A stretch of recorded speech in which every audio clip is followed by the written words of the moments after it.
আসসালামু আলাইকুম রহমতুল্লাহি ওয়াবারাকাতুহ। সুপ্রিয় দর্শক শ্রোতা, আশা করি প্রত্যেকেই মহান আল্লাহর রহমতে ভালো আছেন, সুস্থ আছেন।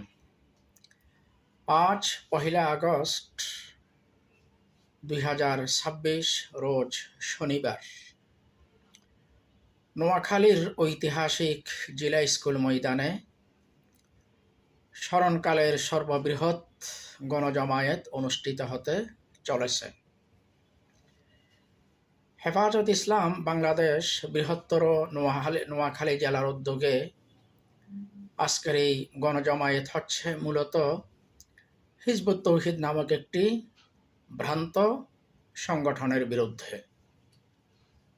প্রিয় দর্শক শ্রোতা, টাঙ্গাইলের জনৈক বাইজিদ খান পন্নীর নেতৃত্বে 1995 সালের দিকে এই হিজবুত তৌহিদ সংগঠনটি প্রতিষ্ঠা লাভ করে।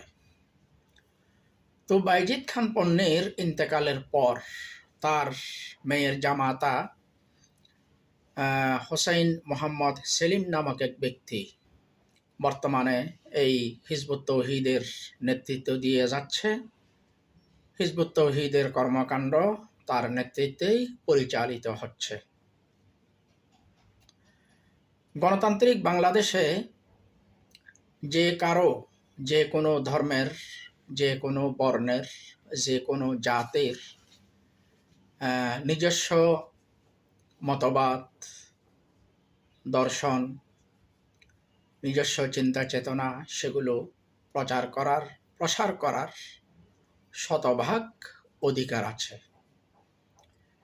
কিন্তু এই হিজবুত তৌহিদ নামক সংগঠনটি তার প্রতিষ্ঠা লগ্ন থেকেই তারা ইসলামের বিভিন্ন বিষয়ে বিকৃতি সাধন করে চলেছে এবং তৌহিদের নামে, তৌহিদকে সামনে রেখে তৌহিদের নামে স্লোগান দিয়ে তারা একের পর এক ইসলামের বিভিন্ন বিষয়কে বিকৃত করে চলেছে, কোরআন এবং হাদিসের অপব্যাখ্যা করে চলেছে একেবারে দেদারসে প্রকাশ্যে। শুধুমাত্র তাই নয়, এই সংগঠনের আরেকটি মূল তাদের কর্মসূচি হলো ওলামায়ে কেরামের সমালোচনা করা, ওলামায়ে কেরামের বদনাম করা, ওলামায়ে কেরামের দুর্নাম করা, ওলামায়ে কেরামের নামে কুৎসা রটনা করা।